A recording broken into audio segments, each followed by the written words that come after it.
Good afternoon, welcome and thank you for joining us today. My name's Hannah Shapansky and I'm from Mutual Ventures, and I'll be chairing today's conversation on creating an effective marketing strategy for your fostering recruitment support hub.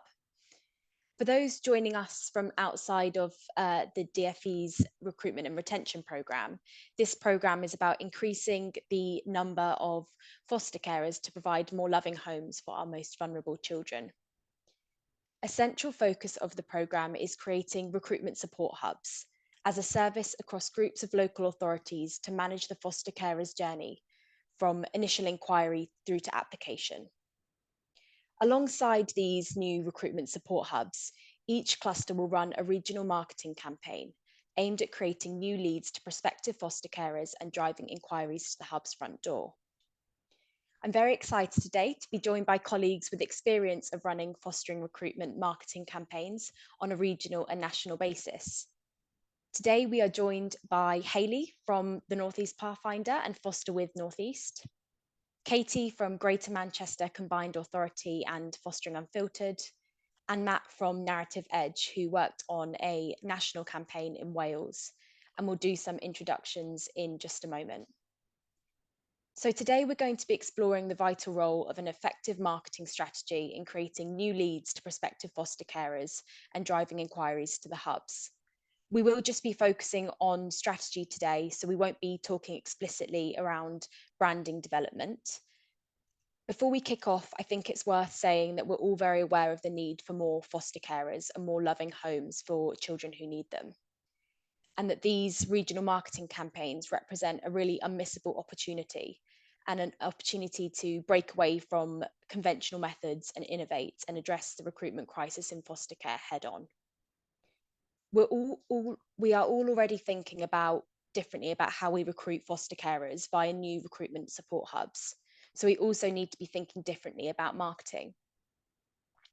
As clusters, you're likely already thinking about how to differentiate yourself regionally and draw on the success of local authorities with proven marketing strategies. The purpose of this webinar is to challenge your thinking, ask questions, and help you plan your approach to make the most of this opportunity and resist the business as usual methods that won't generate the much needed interest and change. Of course, fostering recruitment is a market, so this is about being competitive and thinking about how your cluster can stand out from the crowd in order to attract foster carers to your hub. So thank you to those who have already submitted questions for our panelists today. If you do have questions, please feel free to submit these using the Q&A function on Zoom, and we'll try to get to as many of them as possible. We'll also be sharing a recording of the webinar today for those colleagues who aren't able to make it, so please feel free to share that with them as well. So now let's turn to our panelists. Welcome. It would be great if you could introduce yourself and tell us a bit more about your background and how you were involved in a fostering recruitment marketing campaign. So Hayley, can I come to you first? Hey everybody, yeah, I'm Hayley. I look after the communications for Together for Children, which is the children's services partner of Sunderland City Council, and we are the lead for Foster with North East. So part of my role when I joined the organisation in March, actually just last year, was to obviously help work with the DfE to launch Foster with North East. So I've been involved in everything from the branding to the logos to the getting people involved and the media plan and implementation. Great, thanks Hayley. Katie, can I come to you? Hi everyone, I'm Katie G. I'm Senior Comms Manager at Greater Manchester Combined Authority, also randomly for the fire service as well, so it's nice and random to do fire service and fostering at the same time. I've been with GMCA for about 18 months now, leading on our fostering campaign, which is called Fostering Unfiltered. And yeah, similar to Hayley, involved in every aspect of that as well, and working with our marketing partners as well over at 11. And previous to that, I worked at Rochdale Council for just short of 6 years, and did fostering marketing for Rochdale Council as well. Thanks, Katie. And last but not least, we've got Matt. Afternoon, everybody. Yes, my name's Matt Clark. I run a business called Narrative Edge. which is all about helping organisations understand and articulate their compelling purpose, about creating stories that we can take into the marketplace and help us be competitive and relevant to our audiences.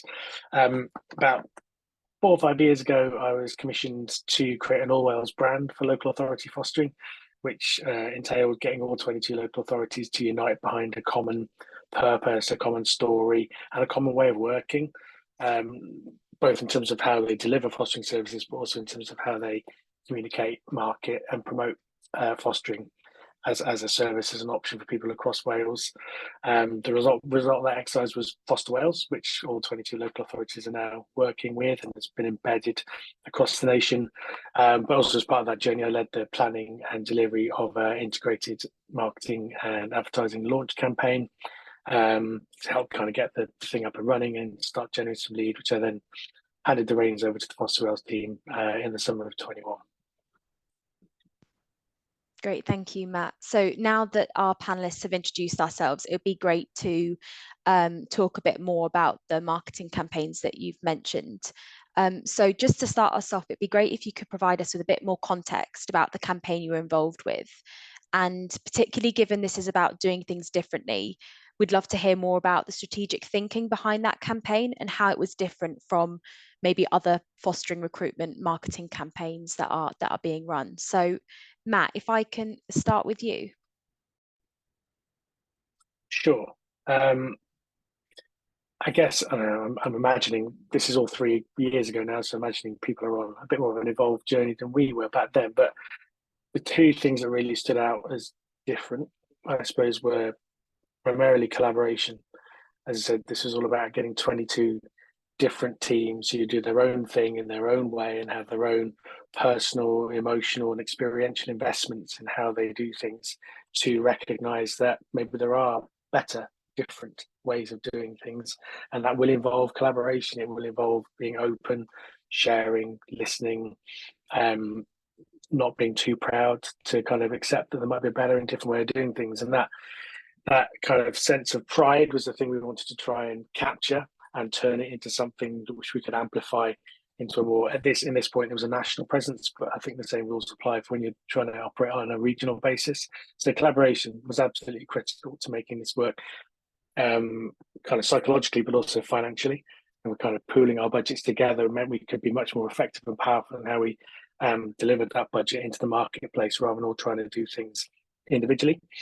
And then the second big point of difference for us at the time was getting people to think about, understand, and communicate in ways which are relevant to how our audiences are motivated.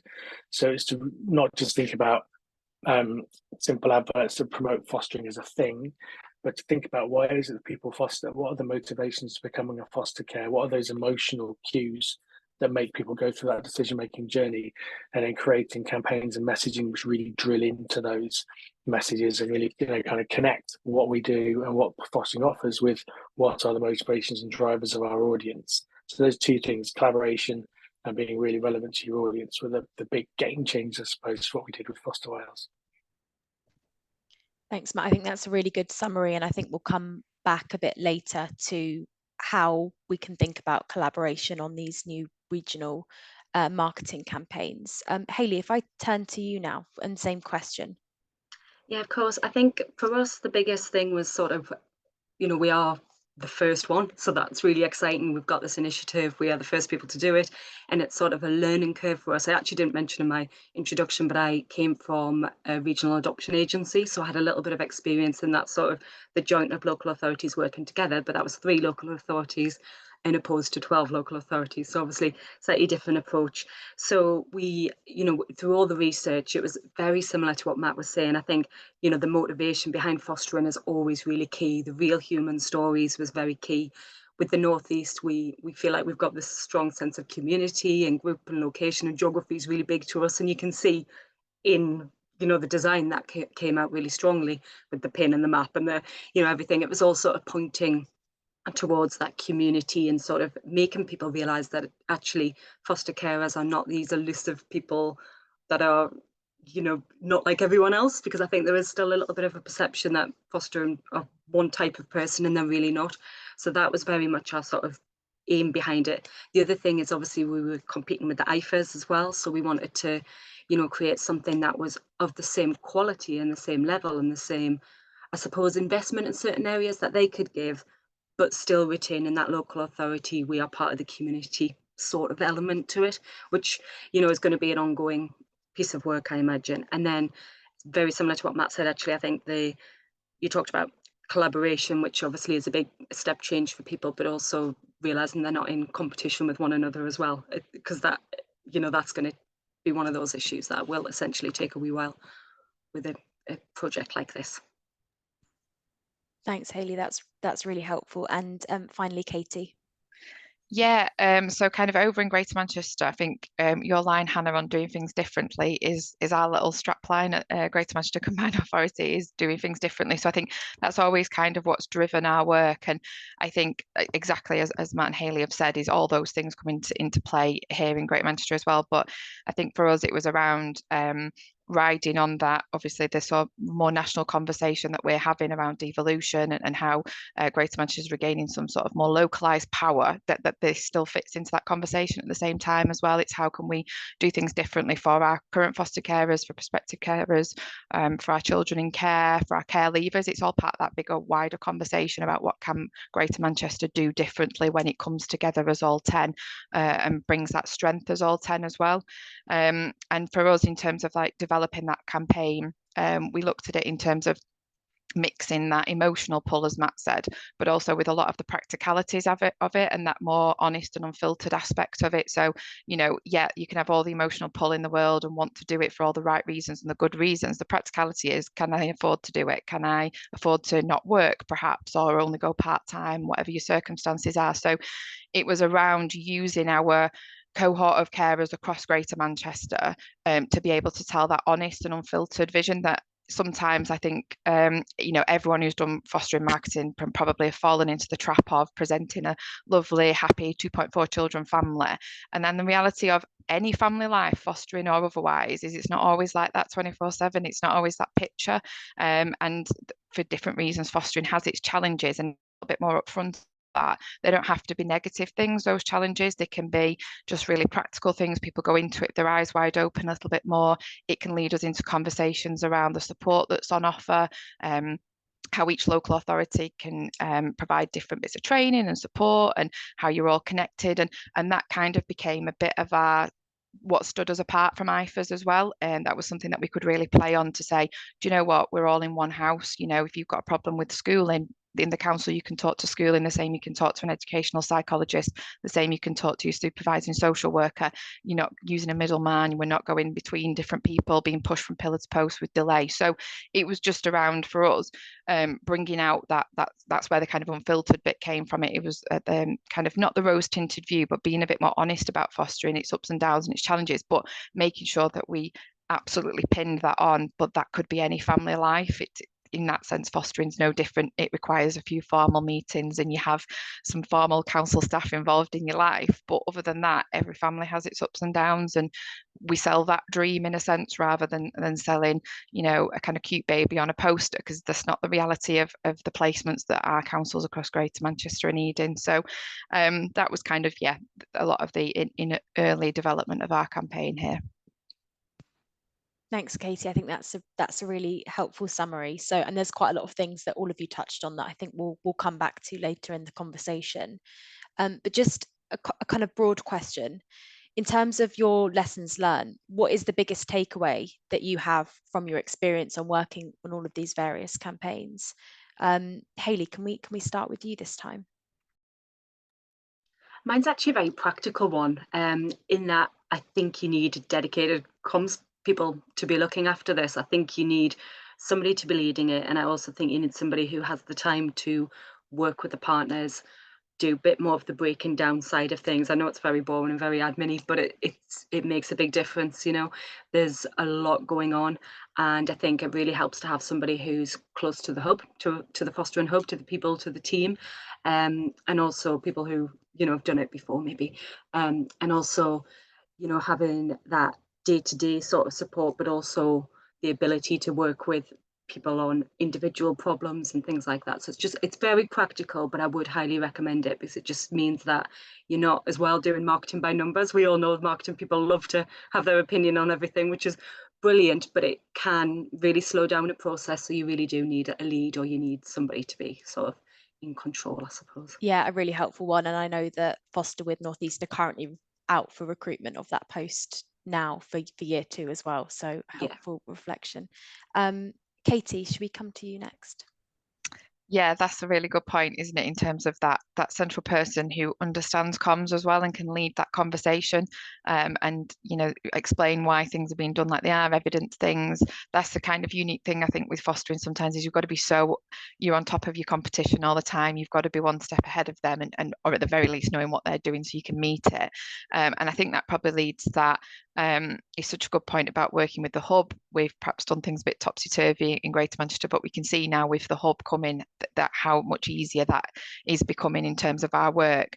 But I think our one kind of learning thing, I think if we could go back in time, and it's really difficult for people, ourselves at the CA, but also local authorities, is to step out of your comfort zone a bit. Doing the same is well, we can't keep doing the same anymore. We've got to do things differently, and you've got to be a bit braver, and that's really hard to let that go a little bit and say, oh gosh, we're going to do something really innovative or really different. And in places, that more unfiltered aspect for us was it was a really difficult sell to some people. It was a little bit like, oof, what are you talking about money for? Or, oh, what are you talking about trauma-informed practice for? And things like that, because you're kind of lifting the lid on things that in previous years, for all the right reasons that we've tried to keep hidden, and oh, fostering's great, come and be a foster care, it's also lovely over here. And it is a massive leap for some local authorities to go, do you know what, we've really got to switch all this on its head and do something quite different and quite drastic in order to start to see some applications coming through the door and approvals coming through the door, but also to keep ahead of those IFAs and really push that message. So that would be my bit, is feeling comfortable to step out of that a bit. Thanks, Katie. That's really helpful. And finally, we'll come to Matt. So a key thing I remember being a revelation, and it might sound very basic, but it's that it's where to hand off between, okay, we were dealing nationally, where you hand off between regional and local. And it comes back to a little bit about the balance of emotional and rational. And it's about thinking about this as a journey, it's classic marketing 101, the IE funnel. So awareness, interest, desire, and action. And where we found most power in the collaborative national regional approach was in the awareness. So pooling our resources to raise awareness of fostering and to create those very emotional messages which connect with the emotional desires of our audience. But then quite quickly, and similarly interest to the hub website, by pooling our search resources, and then we're going to come back to search, we're able to really kind of fight in a very competitive marketplace to get some of that search traction into our hub by doing that collaboratively. But within that hub, we then start to try to move people from awareness into interest by starting to feed in some of those more rational messages, the myth busting, the can I, can't I, the FAQs, the basic kind of top level decision trees that people go to think, can I actually do this? But then at that point, to hand over to local. So our national hub had no data capture at all, because we recognised that as soon as we want people to start talking and communicating with us, we have to do that at a local level. That was what we realised. So that every point of human contact is then a consistent journey at a local level. So there's that relationship being built from second one. So it's that was the trick. We realised we wanted to centralise, for want of a better word, a lot of this activity, a lot of this power. And we talked about having a national contact centre for a while, but then quickly realised that wasn't going to work. We had to manage that handoff quite carefully, and it also allowed us to then manage the balance of emotional and rational messaging to get people through that funnel. It's probably a bit basic, but that was definitely something we learned. That's really helpful. I think that touches on my next question quite nicely, Matt, which was going to be what elements of a marketing strategy are best done as a region and what is best done locally. So I don't know if you have anything to add, and then we'll go to Hayley and Katie for their views on this too. No, I think yeah, the power comes in where you can collaborate on the expensive stuff, which is advertising and search, I think. And then once you get into the more granular, relevant, local relevant stuff, it's about how you hand off into local. But I'm sure everyone's got a better take on that. Yeah. Katie, do you want to come in on that question about what's done best regionally and locally? Yeah, it's been a really, really big topic for us, this actually, and I think that it's been one of our biggest challenges, but it is our biggest strength at the same time. So, kind of we've always across Greater Manchester, which different local authorities, as I'm sure most people do, you major on that local aspects. When I was at Rochdale, it was all about foster for Rochdale, do it for Rochdale kids, be a Rochdale person doing this. You know, you couldn't hammer the word Rochdale enough in that sense. And then so coming into the regional stuff, it's a challenge. It's a different way of thinking. It links to what I was saying before about stepping out of that comfort zone a bit. And working at Greater Manchester Combined Authority, number one, that is an institution nobody knows and understands. They recognise the mayor as Andy Burnham, and that's about it. And Greater Manchester isn't a concept people identify with or recognise. Nobody says, I'm a Greater Manchester person, I'm a Greater Mancunian. You're either a Manc or you come from Bolton or something like that. So it's a really tricky concept to sell from the off with that, which got us into numerous logo debates and challenges.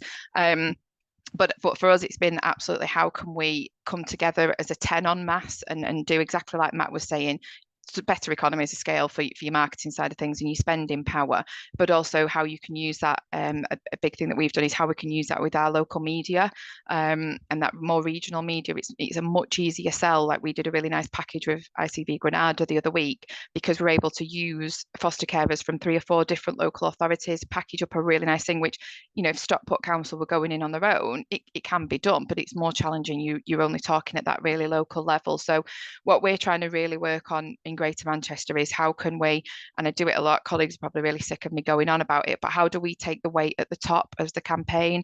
And we sort of set that more comms and marketing strategy, and we talk en masse across Greater Manchester about fostering, pumping out the stories, the paid for socials, the organic content, doing all of that en masse together for Greater Manchester so you get that better traction. And then that funnels down into each local authority where the sort of recruitment staff at each local authority are absolutely superb at being out and about in the community, at events, at stalls, and they can talk really passionate about it in real detail for Wigan because they're in Wigan at an event at Wigan, and they can talk about the practicalities of that. So that's the kind of where we're trying to get to, is how do we take that and own that comms and marketing across Greater Manchester and really push that, and then it frees up, I'd like to think, a little bit of time and space for your individual local authorities to then go into that more hyper local bit so that the message is filtering down and they're talking at it at a really local level at Wigan's Family Fete or whatever on a Saturday afternoon, and getting those. So you're getting the general inquiries in, but then you're really nurturing those proper face-to-face ones as well, so that we'd like to get to that point where we've got that nice mix coming in. So I think that's where we're at with that regional and local split, is where we'd like to be with it. That makes a lot of sense. Thank you. Hayley, do you have a view on this split between regional and local? I mean, exactly what the guys have said, you know, the big things like the SEO, PR, design, photography, the big expensive things, and things like case studies we found, because obviously we have them from across all 12 local authorities and everybody can use them. And we all know budget wise, it can be tricky to kind of have the money to spend on that sort of thing. So actually it means that resource wise, everybody can use that side of things. We're finding the same. Obviously we are only 5 months in, so it's still really early days for us, but exactly what Katie was saying about the fostering teams themselves going out and doing the information events, doing like their own local authority publications, doing their own banners, bin lorries, things like that. We're encouraging everybody to do that, but to get sign off from us, because it just makes sense to have that local level. The other thing that I think we're doing regionally, which I think is working really well, is we've got a buddy scheme which runs across the whole of the Northeast. So if you get an inquiry in, it means that you can be referred to somebody within the buddy scheme as a whole. We do try to put people with the same local authority because there's some of the practical stuff like finances and support groups and things that make sense, but actually the bigger buddy scheme is there if, for instance, you're a single applicant and you want to speak to another single person, then, you know, there's that flexibility there. So I think that works particularly well. Thanks, Hayley. And something I think all of you have touched on is the role of paid search and search engine optimization. I wondered if anyone has any examples they can share of how you use that in your campaigns and maybe any lessons learned around that. Matt, can we start with you? Sure.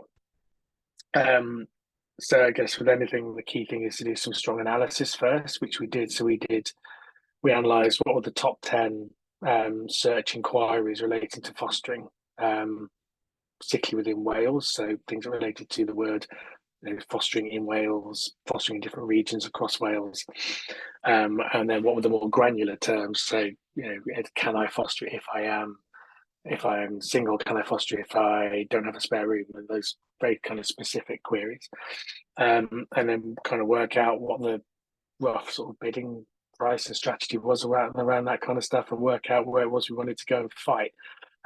Because it is a fight. It's a very competitive landscape. There are lots. Well, initially there were 22 different local authorities all competing for those same terms. So just to get that out of the way, just to have one voice competing for that term against the rest of the marketplace was a big step forwards. Knowing where you're going to spend your money and deciding where you're going to pull out as well, because once you start competing in the space, your competition will just fight harder, and you have to get tipped to a point where you just go, do you know what, we'll walk away at this point, and it'll filter back down again. But yeah, know your priorities, pick your battles, and know when to pull out. I think are the big things, but it definitely helps to be doing it with one voice rather than 20 or different voices. That's really helpful. Thanks, Matt. Katie, do you have any lessons around SEO? Yeah, so we've kind of just recently, within the last few weeks or so, started to focus in on that a bit and do some paid SEO stuff as well. So we work really closely with our marketing company called 11, who were doing a lot of this work for us, but we kind of spent a lot of time not doing it as well. And previously I've kind of in Rochdale, we didn't spend on it. We didn't do any Google ad search. And I think we would monitor it and stuff like that. But a lot of it came from we kind of accepted that in places we couldn't compete with it and it was a bit of a waste and we could use that money elsewhere. And myself and the sort of fostering manager kind of came to the theory that if you just think about your own behaviour online when you're searching for something, I just never click on something that's sponsored or an ad. So you're making a big life decision, with the practicality of are you going to click on the top search and that's what you're going to click on and go forward as a fostering, or are you going to look around the subject? So we've tried to, in the monitoring we're doing now, is like Matt said, those more specific phrases. Where can we capture the people then that are searching and are in that pond, but we just want to grab hold of them a bit more and be a little bit more obvious rather than sort of really generic, just trying to be the top one. We've tried this as a bit of a strategy, and also where we can utilise our strength as being local government and the benefits that .gov sites bring you by automatically being up there with no money behind them. So really encouraging our 10 local authorities to have fostering unfiltered content on their website so that we're constantly boosting that more natural, less paid for SEO as well at the same time has been is a thing that we've really tried to get across to people as being really key, and then doing that in tandem with your social media content so that the two sets of SEO are sort of working alongside each other as well, is where we're at. We're kind of just not dying in a ditch over it because we've just accepting that where we can get benefit from it we will, but it's not the main arm of our strategy. We're trying to bring out some more of the real stories, more of the media opportunities as well. Thanks, Katie. That's really helpful. And Hayley, I don't know if you have anything to add on SEO and paid search. Not a great deal to add that the team haven't said, but I think again with us being new, we invested in SEO because it makes sense too. When you're a new name, we're lucky in that our name is quite obvious what we are, so that helps in itself. And like Katie said, having the local authorities feeding in obviously brings up the authority, things like that are, but obviously it does take a little bit of time. We are competing really well against the IFAs at the minute, and it is something that we are looking to continue, but I think it's something we're going to constantly review because at the moment, like you say, we are seeing results from it, we're getting conversions, but then like Katie said, there is that element of at what point are people ignoring it and what's it doing by itself. And I think that's something that it's a bit too early for us to really know any further about, but certainly I feel like it's been incredibly helpful to have done in the first place. We've also done a lot of work around writing article content that is related to popular searches, things like that, so just echoing everything throughout our whole strategy really. Great, thank you. Katie, something you mentioned a bit earlier around the point around collaboration and doing things differently, that it was a bit of a hard sell in some cases to convince people to be brave and kind of break away from conventional methods. Do you have any tips on how new fostering support hubs can convince local authorities to work together, or anything from your experience that has worked well? Yeah, it's difficult, isn't it? Because I think probably the ultimate thing is results, isn't it? And the inquiries coming flooding in, but that's hard and it takes time. No matter how brilliant and shiny your campaign is, it just naturally takes time, and that's a big thing to keep reminding people of. I think when people see particularly we've got a real mix in our 10 local authorities of those that have got more dedicated comms support in their own local authority than others. And so where they've been able to see those benefits of more polished videos or more polished case studies and things like that, that's when they've kind of really seen the benefit of this. And it's a bit like, I think you mentioned before, Hayley, around when you can build that pool of content that everyone can access, and if you're a local authority that's particularly struggling for same-sex carers and you've never been able to get a case study out there or do a video on that to encourage more same-sex couples to come forward, then releasing that benefit because another local authority has it and we can badge it up in the regional stuff has been that's a real benefit for them when they can use those things. And I think what we've tried to do is supply things or be able to provide things that they perhaps wouldn't be able to do themselves or wouldn't be able to do without spending quite a lot of money on it, that is hard for them to spend. They've got limited budget and they want to be spending it on other things. So I think the more you can release those benefits to where we've done, it's a bit more about taking that burden away from them. It's about releasing, we've been able to do filming days, pulled together videos, write blogs and stuff like that. When somebody's trying to juggle, I guess, at a local authority, doing the social media, buying some media advertising, going out at a stall and probably doing an initial visit somewhere along the way. I'm sure some of them still do that. It's really difficult to sit down and think, do you know what? I'm now going to write a really lovely blog about a same-sex couple. And it also can be hard when you've only got one case study to talk about. So we've tried to use that strength where we're getting 2 and 3 in a case study, and they're not all from the same local authority, but because regionally we can pitch that in, it makes for a really lovely bit of content. It brings different elements of fostering to life as well, and those are the really tangible things that they can that are helpful to them and release that burden a bit. Simple things like being able to just provide artwork when they've signed up to some advertising space outside and we can just turn artwork around within the hour. Those are the things that I think have made it easy for them when they can see those benefits of, gosh, either I wouldn't have got this done with my graphics team, or I'd have had to have paid £1,000 for this or whatever. It's that they can see that collaboration in action a little bit then. That's really helpful, Katie. Hayley, I don't know if you have any lessons from your experience in the Northeast. Yeah, I think actually one of the things we started doing builds very much on what Katie said about providing people with ready-made assets, because we do exactly like you said. We've got some people who are doing fostering full-time. We've got some people who are doing 20 billion other things. And so we tried to make it as easy as possible for everybody. We provided all the brand guidelines. We provided all the assets, all the photography. We were there on hand to approve things. We found some people just weren't doing it. They just didn't have the time, or they didn't quite grasp that they could.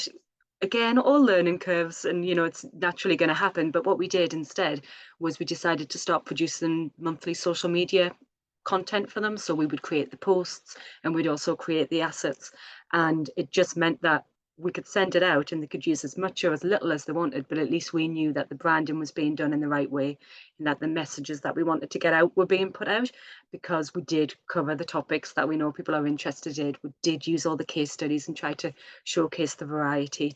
And it's something that we're going to continue to do for a little while. We'll see, long term, whether it's something that we maintain, because it is quite a lot of work, as you can imagine.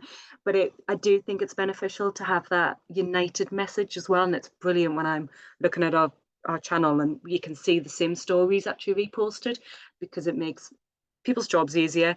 It means the message is all correct, collected, and it just gives that united front, really. So I think that's definitely one I would recommend. Thanks, Hayley. And Matt, any advice from you?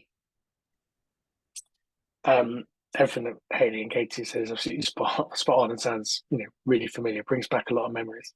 Toolkits are definitely key. Toolkits are really useful, but you need to try not be too restrictive with them. They need to be kind of templates and frameworks that people can still personalize and put their own touch on.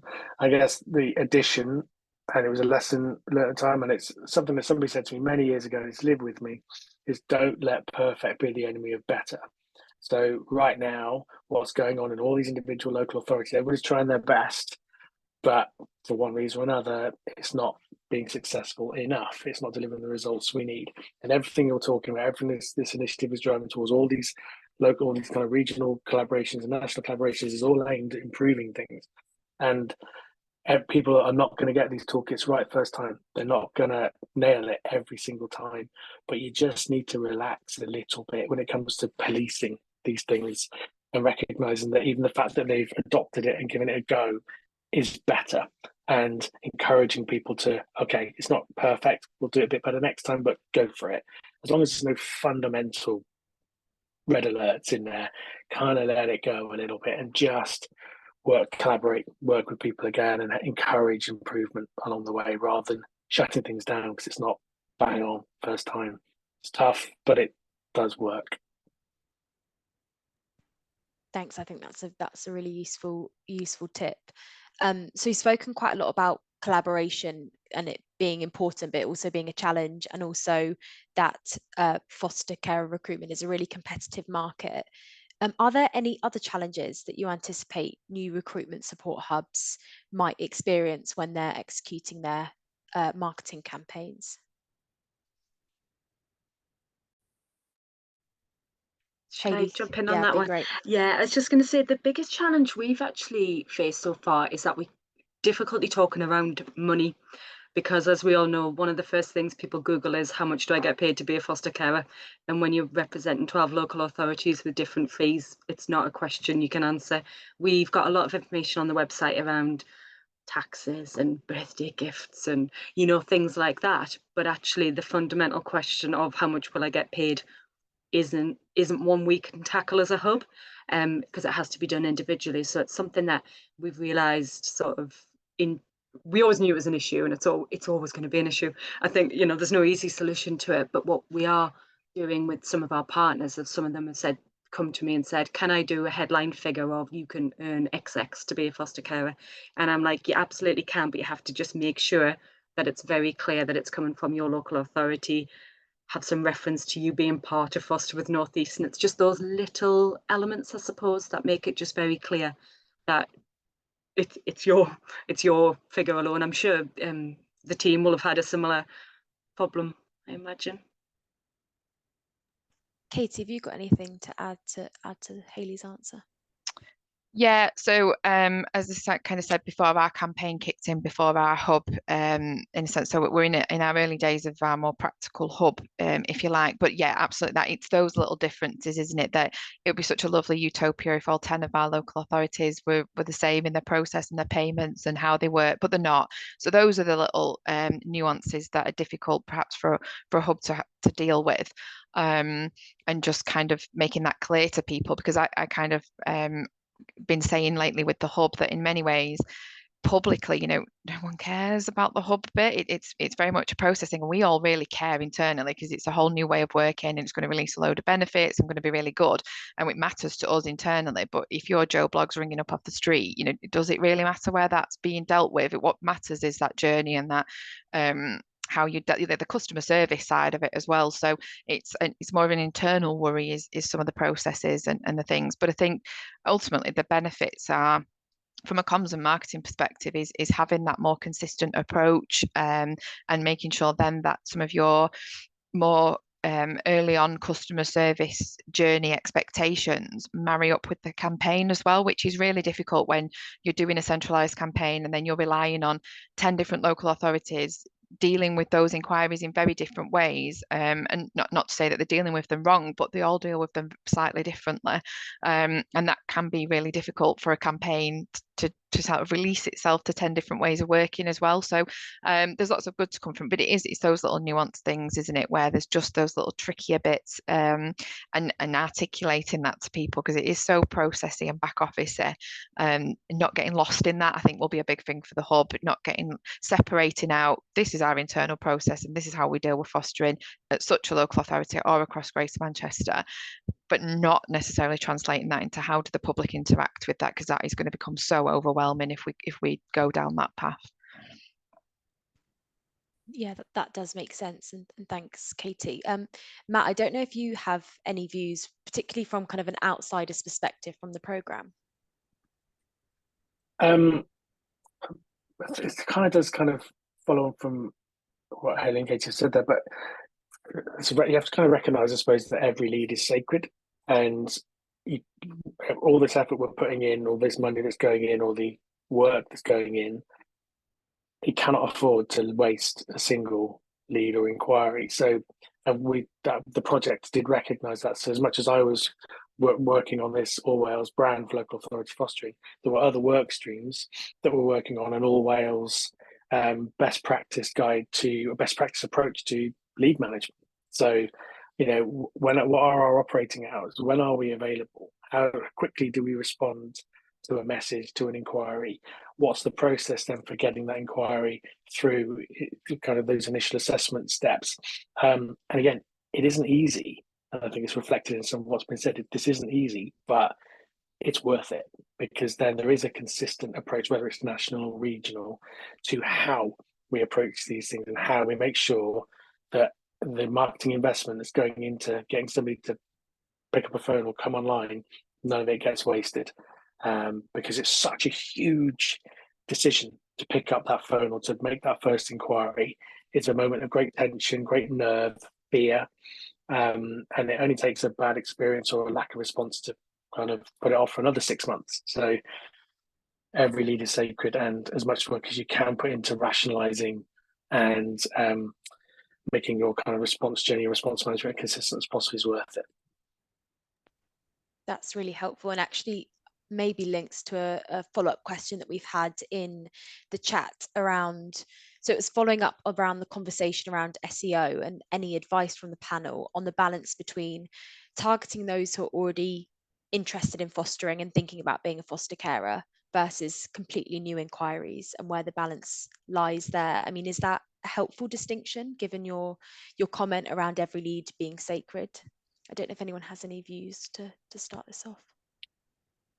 Yeah, I think SEO, this is probably very unnuanced, but SEO generally only works when somebody's already at least got an interest, because it means they're looking. So you can only present yourself in response to a search.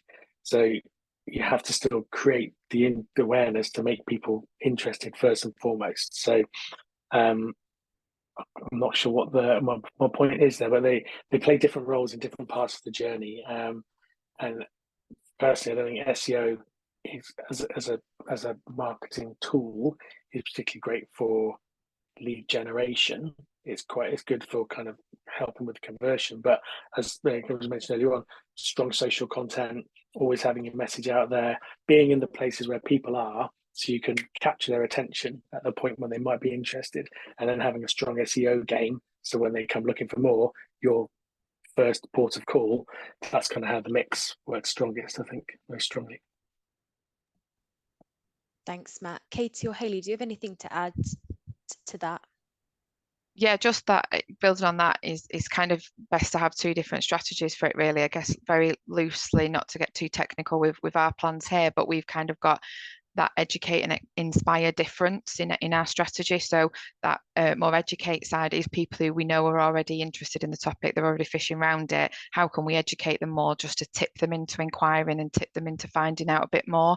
Where our inspire stuff is a lot more generic. SEO not a massive player for us there, where it can help, we will use it. But that's more around, exactly like Matt was saying, it's around being in people's faces, reminding people of fostering. Might not work for a year, 2 years, 3 years, but maybe in 4 years' time when they inquire, you've got to future-proof a lot of this as well. You've got to be thinking, some of the activity that I do now, I might not see for 2 or 3 years, but you've got to keep doing that. You're on that treadmill of keeping going and laying the foundations for future years. So it's around having the different strategies for different bits that you're trying to do. And you're always trying to talk to those 2 different audiences. You're trying to remind people that fostering may be an option for them in 3 years when the kids have moved to uni or moved out, but also the people now that are just kind of thought about it, always wanted to do it. When do I finally go for it as well?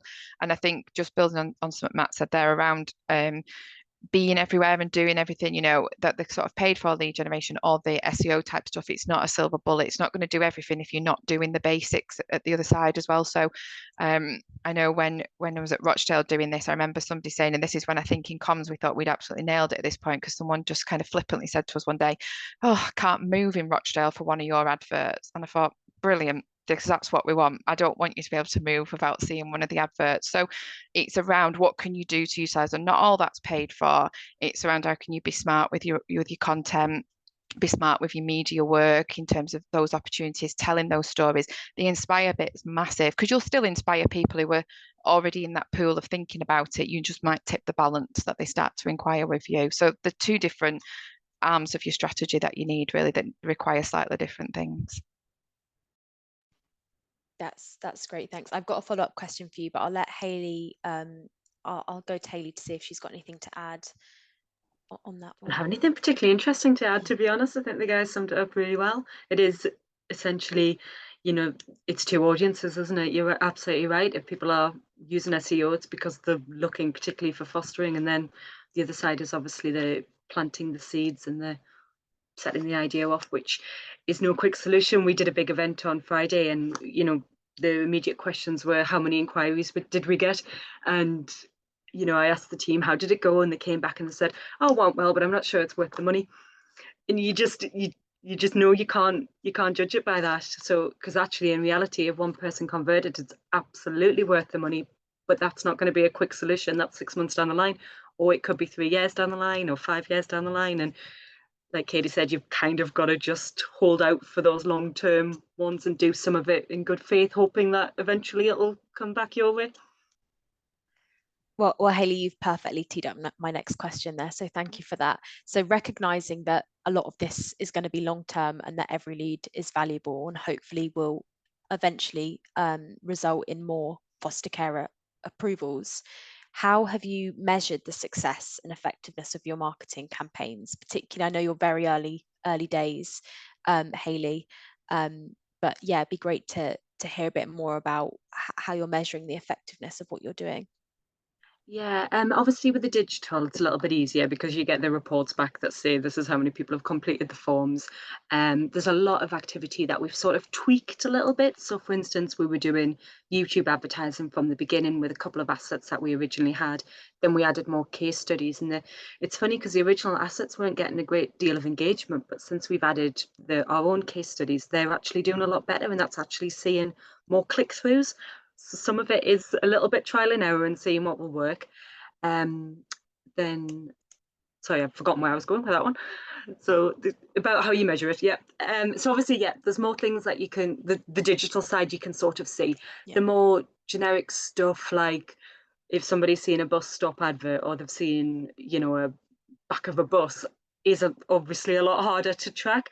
We have a question on our website, which is sort of, where did you hear about us? But if I'm honest, I don't think it's overly helpful at the minute, because it says online, Google, friend, which are the obvious questions, but really when you're looking at it, you don't really know how to rely on that, because I think a lot of people just put website because that's the last place they've been as well, which, is a bit of an issue. So I think, if I'm honest, that's something that I'd be quite keen to hear about, if anybody else has any other ways to measure the more open things. So the things like the events, we obviously do keep track if people have turned up to an information event and then they've made an inquiry.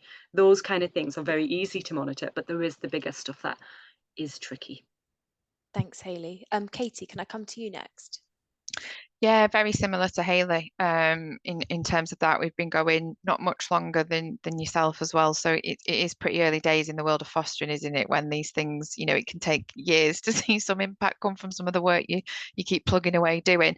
But all those things in terms of we've got a kind of really good back office system that does a lot of our data reporting and pulls off really good reports and stuff like that. Obviously, it's only as good as what goes into it from our local authorities, which the hub is going to really help with that because it'll be more centralized, more consistent. Also hoping that the hub will be able to sort of, release some more, exactly like you say, Hayley, people fill that form in and they think, well, I'm on the website, this is how I inquired, so I'll click website. And it's so unhelpful to us as marketers, isn't it, for that? But where you've got that hub and that we're going with more of a sort of relational practice within that hub, we'd like to think that would start to tease out some of that intelligence in terms of where were people seeing our content or what was inspiring them to step forward, and then we can start to adapt our comms to that and see what's working. But ultimately it does come down to the hard numbers of the inquiries coming through the door, doesn't it? And it is a challenge, and people wanting that instant success because of the situation that we're all in up and down the country with foster carers. So it is, I think sometimes in a lot of things, and as colleagues will know, it's around just holding your nerve for a bit. And yes, internally you can panic, can't you, going, what do you mean you've been doing all this advertising for 6 months? Why have we not got X, Y, and Z coming through the door? And it's just about, sometimes you've got to hold your nerve and it does all click into place, and then you start really being on that treadmill and things really motoring and stuff like that. But like Hayley, it is difficult to measure some of those things that take a lot of time and effort, and or often take a lot of budget as well. And like you say, it's really difficult. They come back and they'll go, oh, I spoke to 5 people, but we've not really got anything concrete. But if those 5 people apply in the next 6 months, then fantastic, isn't it? But it's just, I guess, working smarter with your hubs as well around how can you measure some of that that's coming through, where do people come from? And I think one big thing as well for us, it's not losing sight of your retention at the same time. So having your current foster carers involved in a lot of stuff as well, because they go through ups and downs and difficult patches with it. And you don't want them walking out either. Got to keep hold of what we've got as well whilst we're looking for new ones. So they're a really great resource in terms of, we did some filming days a few weeks ago, talking to them about, some of them have fostered for 2 years or 20 years, talking to them about what made them inquire. And a lot of their insights as well is, I wish I had this type of video when I was looking at it, or I wish there was a podcast. There's loads on adoption, but not much on fostering. So that can be a real insight into where are people who think like that, where are they going, and what are they looking for, and what's the gap that you could perhaps plug with some of your content, and making them feel a little bit of a part of the movement that you're trying to do. It is really key that it all links to your retention, doesn't it, as well, that we want to keep the foster carers that we've got as well. Thanks, Katie. And finally, Matt, on that question about monitoring success or effectiveness. I think more than anything, I'd say if any one of us could answer that question, we wouldn't be sat here. We'd be sat on our private islands because we would literally own the keys to the world. I've been working in ad agencies since 1995, and this is the eternal question: prove it. What the other guys have said is absolutely right. It's far easier to measure digital, but even those rules have changed in the last thing. The whole kind of cookie policy, and 5, 6 years, or 10 years ago, when there was no cookie policy, you could track people everywhere. They used to be able to do bathtub attribution in terms of which of your different digital resources actually kind of got the first interest going, and rather than just assigning everything to, it was a Google click, you could assign things all the way back through some digital ads you're doing on the Guardian website or whatever, but you can't do that anymore. So it's very, very hard to say. I think you can see peaks, and website traffic is the key. I think if you're doing kind of broadcast activity, whether that's TV, radio, or ambient outdoor stuff, you can generally see some kind of correlation between that activity going live and a spike in visits to your homepage. That's for brand level activity. So I've seen an ad, I search for Foster Northeast, I get the homepage link, I go to the homepage. You see spikes in that, you can get a bit of a gut feeling that things are landing, things are generating enough interest. More specific entries into your deeper pages means that you've actually got people already on the journey and they're searching for those deeper questions.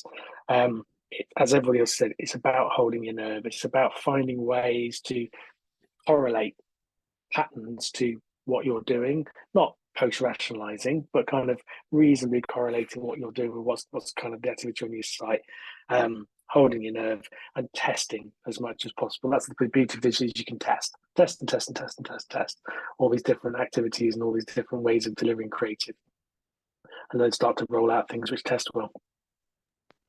Great, thanks, Matt. And yeah, sorry, that was a very open question. I recognise it's a difficult one to answer. But that's all really helpful. So we've got 5 minutes left. So just before we wrap up, I'd like to come to each of you and ask if you were to offer one piece of advice to local authority clusters as they're starting to plan their marketing strategy, what would that advice be? Matt, should we start with you first this time? Sure. I guess to be open, and to be open to collaboration, to learning, to listening, to recognizing the opportunity for improvement, to sharing, to change. That was the biggest challenge with Foster Wales right up to, and I think even beyond launch, was to get everybody on board. I don't think we had all 22 local authorities really on board when we launched, but now when I walk around anywhere in Wales actually, and I see the different local Foster Wales ads popping, I look at the website, I can see that it's kind of humming. There is that consistency across the whole country.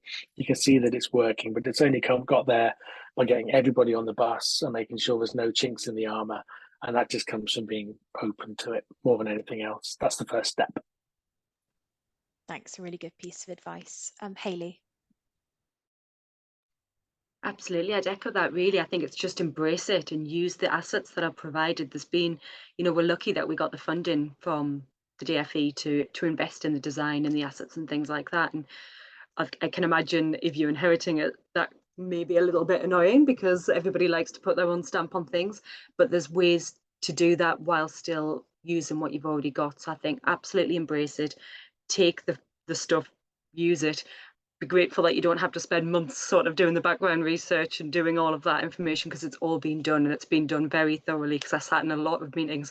So, use those assets, but personalize them and create your own story around them, and make sure that your name's there really as well, alongside the Foster with North East, or the equivalent brand. Thanks, Hayley. And Katie. Yeah, it's exactly those things Matt and Hayley said. It's about just going with it and getting on board with it. And I always think in terms of doing this job and doing it at Rochdale, fostering is really special to work on. It's really lovely, and go with that. Don't kind of fight that, because all we're trying to do when we're working in these regional clusters is do things better together, and use each other's skill set. Not everyone's brilliant at absolutely everything, but coming together as a 10 in Greater Manchester, we've all got something to bring to that if we all were open and honest and up for it, and up for just wanting, we're all pulling in the same direction. We all want more foster carers. We all want ultimately our most vulnerable children in loving homes. So don't kind of fight that all the way with comms. It's about how can we all just work together to get to that same end point that we all want to get to. Thanks, Katie, and Matt and Hayley as well for sharing that final piece of advice. So yeah, just wanted to say thank you to everyone who has joined the call today, and thank you so much to our panelists for sharing their insight and learning. It's been really helpful and really interesting to hear about, and I definitely feel like I've learned a lot. If you do have additional questions about marketing strategies, please do talk to your coaches, and we'll look to answer any questions that we haven't responded to directly today, and also share a recording of the webinar.